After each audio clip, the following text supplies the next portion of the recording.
Il y a un paradoxe avec la fête de Shavuot. D'un côté, vous le savez certainement, ce jour commémore le moment fondateur de l'histoire juive, à savoir le don de la Torah au Sinaï. Mais de l'autre côté, c'est un peu le parent pauvre des trois fêtes de pèlerinage qu'il constitue aux côtés de Sukkot et Pessah. La fête ne dure qu'un seul jour, 2 en diaspora, elle n'est marquée par aucun rituel majeur et surtout, on ne trouve pas de traces, ou alors seulement des traces, justement, d'une fête marquant le don de la Torah dans la Torah elle-même. Un peu comme si la Torah dissimulait sa propre révélation et que celle-ci ne se produit qu'en filigrane. Alors, comment comprendre tout cela ? C'est ce que nous allons étudier avec un nouvel invité, Aaron Lahmi. Bonjour. Bonjour Ruben Onigman. Alors c'est la première fois qu'on a le plaisir de vous recevoir sur Academ. Vous faites partie un peu des nouvelles voix, des nouveaux visages du judaïsme francophone, en l'occurrence parisien. Vous êtes enseignant, chazan, titulaire d'un double cursus, longues années en yeshiva et maintenant en philosophie. Et surtout, vous animez des études et un cercle d'études régulièrement où vous donnez vous-même des cours, vous recevez des enseignants prestigieux. On a vu notamment le Rav Brandt enseigner là-bas, d'autres visages connus d'Academ, Hana Ruhimi, David Lemler, Stéphane Goldsberg, j'en passe. Est-ce que vous pourriez nous dire quelle est un peu la chita, c'est-à-dire l'approche que vous essayez d'incarner, de diffuser par ces enseignements ? Eh bien, ce cercle en l'occurrence, mais ça dit aussi plus largement sur notre dynamique, ce qui nous anime, il est fondé sur une conviction, c'est que le judaïsme français a besoin d'un discours qui prenne en charge autant la tradition juive au plus haut niveau que la tradition historique, philosophique. On pourrait dire qu'on essaye de créer, de proposer une voie qui prenne en charge la complexité du monde dans lequel nous vivons, en ne mettant ni de côté l'exigence dans le rapport au texte à la littérature juive traditionnelle au plus haut niveau, ni, je dirais, le côté aussi académique. Et on a remarqué avec beaucoup de mes collègues, amis, hommes comme femmes, qu'il y avait aussi une profonde solitude de certains étudiants et étudiantes, jeunes actifs et jeunes actives, sur Paris, beaucoup de gens qui ont du mal à trouver un espace dans lequel on puisse dialoguer des choses de façon ouverte, vertueuse aussi envers la tradition, et qui ne soit ni dans un extrême qui est l'extrême de l'ultra-orthodoxie, ni dans un extrême qui est l'extrême aussi qui a tendance à mettre de côté la littérature juive traditionnelle ou la religion de façon générale. Ce qui nous anime, ce qui nous lie, c'est une recherche d'un judaïsme exigeant, érudit, ouvert sur la cité, et avec cette double exigence, ces deux jambes sur lesquelles on marche et sur lesquelles, en fait, beaucoup de nos coreligionnaires marchent et qui ont du mal à trouver un ancrage dans ce qui est proposé aujourd'hui en France et à Paris plus particulièrement. Et tout ça se déroule la plupart du temps au centre Fleg et on donnera à la fin de l'émission les informations pour s'inscrire, pour assister et participer à ce cercle d'études. Alors on va passer au sujet de cette émission, Shavuot. Shavuot, c'est le nom aujourd'hui qu'on emploie pour le nom de cette fête, mais c'est un nom qui apparaît dans la Torah, mais il n'y a pas que ça. Quand on regarde, par exemple, un des passages de la Torah qui parle des fêtes, il est écrit, chapitre 34 de l'Exode, Parashat Kitsav, Chag Shavuot ta'aseh lecha, là on parle de Shavuot, la fête de Shavuot tu te feras, Bikurei Ketzir Chitim, les prémices, les premiers fruits de la moisson du blé. Et là, après on passe à autre chose. Donc là, on a une dimension, il n'est pas question de don de la Torah, il est question uniquement d'une dimension agricole. Alors de quoi il s'agit ? Tout à fait. Alors, quand on regarde bien les occurrences dans la Torah, on se rend compte qu'à aucun moment il n'est fait mention d'un Chag Matan Torah, d'une fête du don de la Torah. C'est à chaque fois la dimension agricole qui prévaut. On s'adresse à des agriculteurs, on sait que la Torah s'adresse à un peuple qui est un peuple d'agriculteurs, qui vit aussi au rythme des saisons, au rythme des labours. Donc, l'expression en elle-même est en effet dans la Torah. Il y a d'ailleurs d'autres expressions. Il y a Chag HaKatzir, la fête de la moisson, en Exode 23, dans lequel Chag HaShavuot n'apparaît pas, ce terme n'apparaît pas. Il y a également dans les nombres, dans Bamidbar, au chapitre 28, on parle de Yom Abikurim, du jour des prémices. Dans le Deutéronome, au chapitre 16, on parle cette fois-ci de Chag HaShavuot. Donc, on voit que la Torah alterne, en fait, n'utilise pas toujours les mêmes expressions, n'utilise pas toujours le même lexique pour parler d'une fête qui, finalement, et ça revient tout le temps, est une fête agricole, une fête dans laquelle on se réjouit du début de la récolte, de la nourriture adressée pour l'homme, en fait.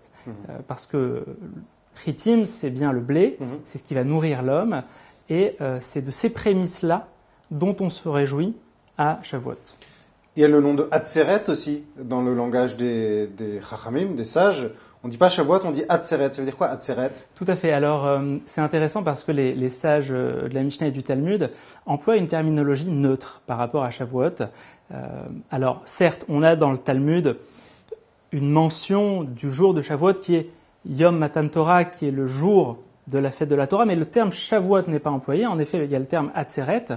Ça rappelle, en Israël, il y a marqué Hatzor parfois, c'est-à-dire stop. Oui, tout à fait. Hatzeret, c'est le moment de pause, c'est un moment d'arrêt. On a dans la Torah ce terme qui est employé pour la fête, pour le dernier jour de la fête de Sukkot, qui est Shemini Hatzeret. On avait 7 jours de fête de Sukkot et le 8e jour qui était une sorte, on peut dire, de pause, de moment où on revenait dans une sorte d'intimité. Il y a un très beau midrash à ce propos qui dit que Dieu a dit à Israël, voilà, pendant 7 jours,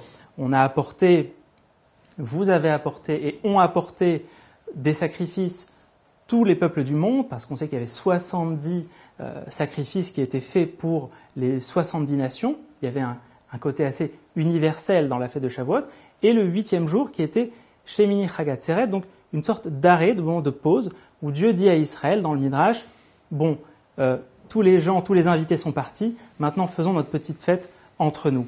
Et en fait, dans la littérature rabbinique, le nom de Hatzeret, ce moment d'arrêt, ce moment de pause, vient aussi pour répondre aux 7 jours de la fête de Pessah. Parce qu'on a 7 jours à Pessah. Oui.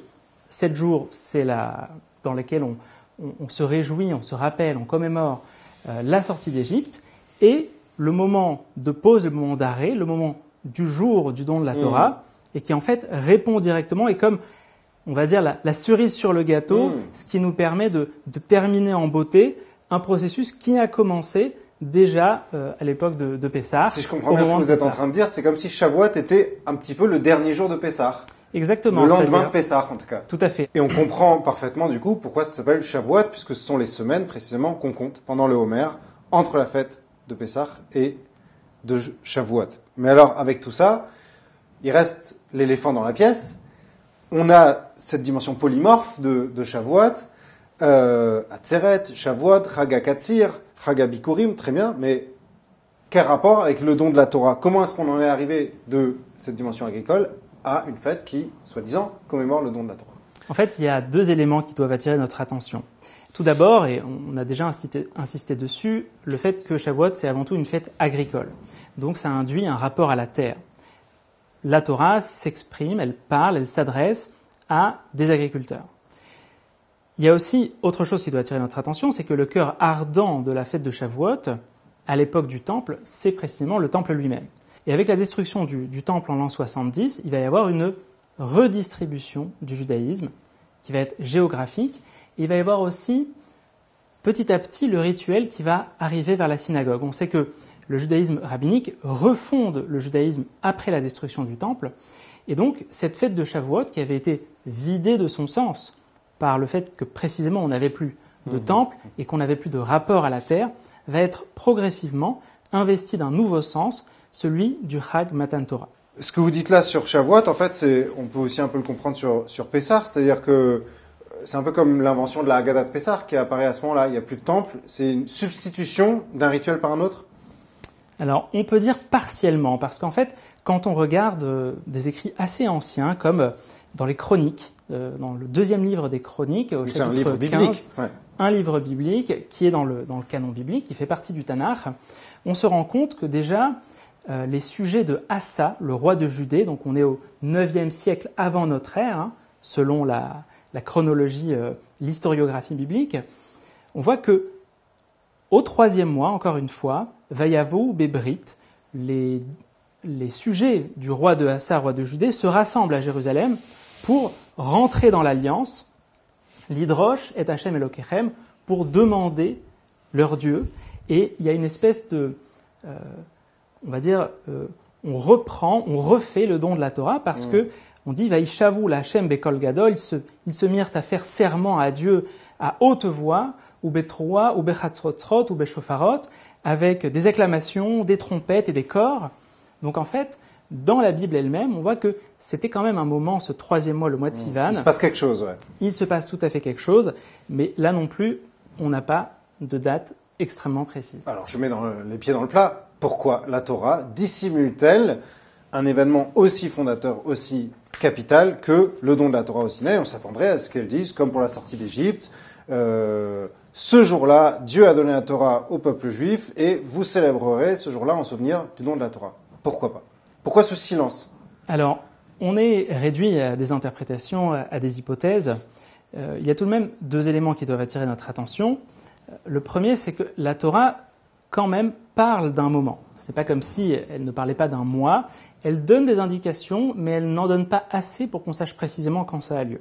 Donc il y a un flou, mais un flou volontaire, quelque chose en demi-teinte en fait, qui se joue à ce moment-là.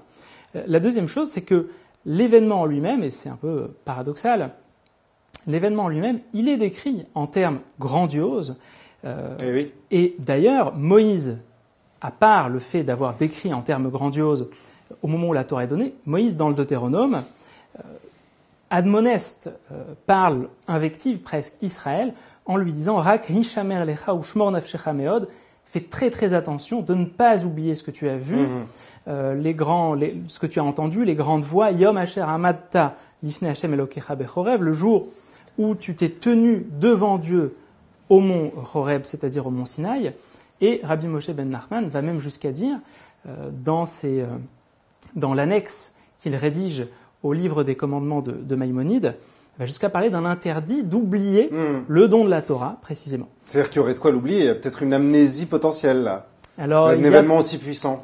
Il y a peut-être une amnésie potentielle, et c'est vrai que un événement fondateur comme celui-ci, et c'est assumé dans la littérature rabbinique, on se rend compte de sa puissance et de sa valeur, mais on se rend aussi compte de ce qu'il a de difficile, de, je dirais même, presque de traumatisant. Ah oui, c'est-à-dire alors, dans Shabbat, dans le traité Shabbat, donc un traité du Talmud de Babylone, en page 88, on se rend compte que certains sages du Talmud décrivent le don de la Torah comme un moment où Dieu a retourné la montagne sur Israël et qui les a menacés de mort. Soit vous acceptez la Torah, soit c'est ici que vous serez enterrés. Donc sans consentement. Complètement, sans consentement, et il y en a qui vont même très très loin en parlant d'un viol. C'est quelque chose d'assez difficile. Le Maharal emploie ce terme. Ah oui? Oui, il emploie ce terme en disant qu'en fait, on sait que dans la Torah, un homme qui viole une femme n'a pas le droit ensuite de la divorcer. Elle-même, bien sûr, peut se séparer de lui, mais lui n'a pas le droit de la répudier. C'est une sorte de punition, on peut dire. Et le Maharal va jusqu'à dire que Dieu voulait que le chibour, que le lien qui soit créé avec Israël soit muhrachi, c'est-à-dire qu'il ne puisse pas répudier Israël, qu'il soit obligé, l'ayant violenté, qu'il soit obligé lui-même de garder Israël comme épouse jusqu'à la fin. De la nécessité. Bon, on sent qu'il y a quelque chose de très dur là, de très violent. C'est assez choquant ce que vous êtes en train de dire. Enfin, c'est pas vous, c'est le Talmud qui le raconte. On sent qu'on touche là au cœur du sujet, c'est-à-dire qu'il y a une gêne en fait autour du don de la Torah. Si ça passe inaperçu, c'est peut-être parce que c'est un moment compliqué en fait. C'est un moment extrêmement compliqué. On sait qu'il y a la faute du veau d'or, on sait qu'il y a une sorte d'erreur le peuple d'Israël tombe avant même d'avoir commencé à rentrer dans le processus qui est celui de la réception de la Torah et ensuite le processus historique qui va en découler. Il demande même à ne pas entendre la voix de Dieu. Il demande à Moïse de parler plutôt que Dieu. Il y a une crainte, il y a une terreur là. Tout à fait. Il y a une terreur et il y a en fait une dialectique qui va se construire. Et on peut lire le livre, le Cantique des Cantiques, avec cette clé de lecture-là, en voyant qu'il y a un amant et son amoureuse qui tout le temps se cherchent sans jamais vraiment se trouver. Et c'est pas pour rien que le moment du don de la Torah est comparé à un moment à moitié raté d'une rencontre entre un homme et une femme. Le Midrash va jusqu'à parler d'une fiancée qui trompe son mari sous le dénuptial, mais pour dire qu'en fait, après tout, après toutes les vicissitudes de l'histoire, et on sait que le peuple juif a souvent eu du mal à tenir, à respecter toutes les lois de la Torah, il n'empêche qu'il y a là quelque chose de fondamental, d'essentiel, de nécessaire, un lien qui ne peut pas se défaire, et sur lesquels les rabbins insistent beaucoup. Donc il y a le côté, on va dire, joyeux, il y a le côté heureux, on sait que c'est ce qui permet à Israël de tenir dans l'histoire, mais on sait aussi très bien que c'est quelque chose qui a été accepté sous la menace. Il faut dire néanmoins que dans le Talmud, dans la page du Talmud qu'on venait d'évoquer, donc en page 88 dans le traité Shabbat, les sages vont dire que au moment de Purim, Hadar Kibluha, ils ont reçu la Torah à nouveau. Le peuple d'Israël a reçu la Torah à nouveau, parce qu'en fait, si on est juste dans la crainte et que ce qu'on a reçu, ça s'est fait dans la menace, il y a un moment où ça peut plus tenir. Donc, les sages se disent, quel est le moment de réappropriation de la Torah? C'est un moment, et là aussi c'est quelque chose d'assez étonnant, c'est un moment où Dieu n'intervient pas de façon tout à fait, on va dire, de façon ostentatoire. Donc c'est un jeu de présence et d'absence en fait. Il y a une omniprésence, une surprésence qui sature presque l'espace au moment du Sinaï. Après Dieu se retire et là les Juifs peuvent s'emparer de cette loi en fait. Tout à fait, et c'est là qu'on peut refaire un lien avec l'histoire de Shavuot. Pour rester déjà sur Purim et sur l'histoire d'Esther, il y a eu, en tout cas selon le Talmud, un événement traumatisant qui a presque de force fait rentrer Israël dans un certain processus, une certaine dynamique, mais il y a ensuite une réappropriation de la part d'Israël au moment précisément où Dieu se retire de l'histoire. C'est aussi le moment qui est concomitant de la fin, de la perte de la prophétie, mais là on passe à un nouveau régime. Et c'est là que la Torah chez Béal Pé, la Torah orale, prend tout son sens, parce que précisément, l'homme y trouve sa place. L'homme commence à y trouver sa place, et donc on peut dire que c'est un événement véritablement fondateur. On sait que l'histoire d'Esther, c'est aussi le moment de retour. C'est à peu près au même siècle que ça se passe, le retour avec Ezra, un moment où Israël se réapproprie son histoire. Et le lien avec Shavuot, c'est que Shavuot, c'est aussi une fête évolutive. C'est une fête qui s'est déployée organiquement, parce qu'on a vu que Shavuot, à la base, c'était une fête agricole, et puis c'est devenu Chag Matan Torah. Ça a pris quand même quelques siècles pour qu'on fasse le lien entre cette fête agricole et le don de la Torah qui avait lieu à un moment, on ne sait pas trop quand. Ça a pris quand même un moment. Et c'est l'histoire, en fait, d'une réappropriation par Israël, d'une fête qui avait lieu et qui ne pouvait plus avoir lieu, une fête qui s'est déployée organiquement, qui a été réinvestie de sens, et on voit que même aujourd'hui, il y a différentes façons de vivre Shavuot. Certains vont parler de Chag Matan Torah, et par exemple, au début du XXe siècle, dans les milieux sionistes, on essayait de revenir à la dimension précisément agricole. Il y a une dialectique qui s'est installée. Il y a une dialectique qui s'est installée, et chacun essaye d'investir cette fête-là de sens, tantôt du côté agricole, du retour, du rapport à la terre, tantôt du côté du rapport à la Torah, de la joie qu'on peut éprouver dans la réception de la Torah. Alors vous avez parlé d'Esther, un des rares personnages vraiment importants féminins de la Torah. La transition est toute faite avec un autre personnage féminin qui est Ruth. Et à Shavuot, le texte qu'on lit, c'est l'histoire de Ruth, la Moabite, celle qui s'est convertie au judaïsme, ancêtre du roi David et incidemment du Messie. Quel rapport entre tout ce que vous venez de dire et le personnage de Ruth? Alors, la première réponse qu'on peut donner, la plus simple aussi, c'est de dire que à partir du moment où on parle de Shavuot comme Chag Matan Torah, comme la fête de la réception ou du don de la Torah, eh bien, à cette grande histoire de réception de la Torah d'Israël, peut faire écho une petite histoire, celle de Ruth, celle d'une convertie, qui elle aussi, à sa manière, va avoir son petit Matan Torah, sa petite réception de la Torah. On sait que dans la Halacha notamment, le processus de conversion des Israélites est mis en parallèle du processus de conversion d'un particulier. Lui aussi doit avoir la Kabbalat HaMitzvot, la réception du joug des commandements, pour que sa conversion soit validée, soit en fait terminée, soit entière. Et vous voulez dire, on a pris un personnage particulièrement démuni, c'est une étrangère, c'est une femme, elle est pauvre, et pourtant elle est accueillie. Alors, elle est aussi, et peut-être surtout, moabite. C'est-à-dire que les Moabites étaient une peuplade qui était ennemie d'Israël. C'est vraiment le principe antagoniste. Et en effet, donc on parle d'une femme, on parle d'une Moabite. Le rapport à la Torah, souvent, les mitzvot, très souvent, elles s'adressent aux hommes. Pourquoi une femme ? Pourquoi en plus une Moabite ? Donc en fait, il y a là une sorte de description, une espèce d'archétype, d'un principe antagoniste qui va être absorbé par Israël, et plus la personne vient de loin, plus le symbole est fort en fait. Donc ça c'est peut-être la première raison la plus simple qu'on peut donner.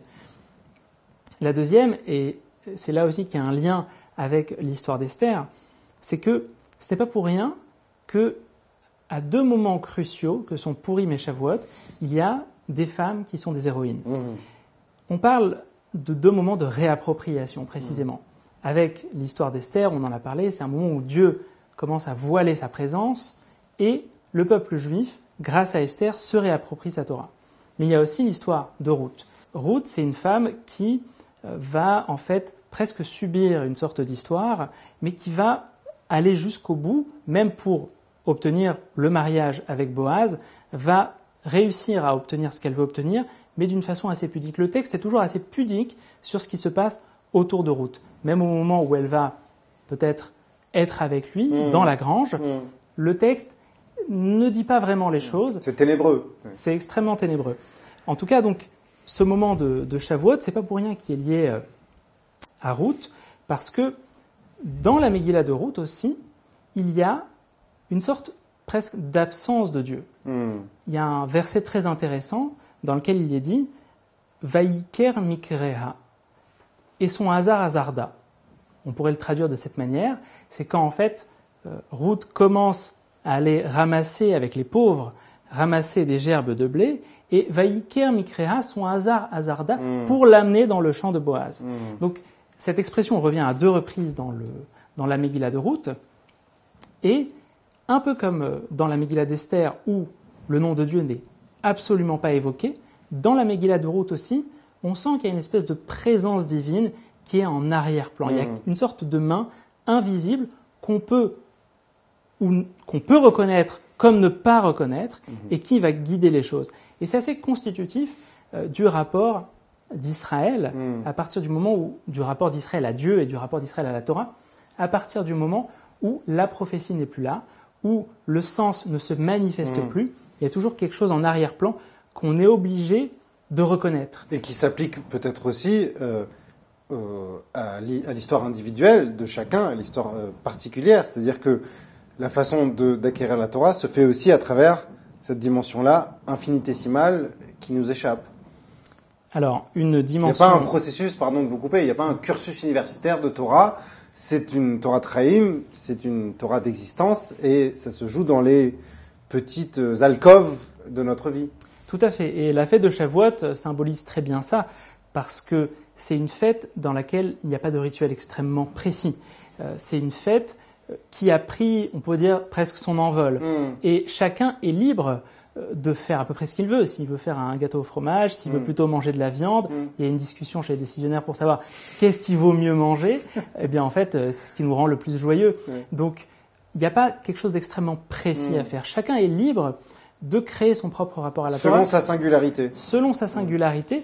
Et on sait que Ruth a un cheminement personnel. Ruth, c'est une femme qui va décider de suivre Naomi alors qu'elle n'a pas d'obligation. C'est le mystère du converti. Il n'a aucune obligation. Et on sait en plus que la femme, dans la Torah, des fois est reléguée un petit peu à un rôle secondaire dans son rapport aux mitzvot. Et pourtant, elle veut se réapproprier, elle veut s'approprier puis se réapproprier la Torah. Et ça résume assez bien ce que Israël, ce que le peuple d'Israël, la grande histoire cette fois-ci, essaye de faire. Il essaye lui aussi de se réapproprier l'histoire de la Torah, de se réapproprier la Torah.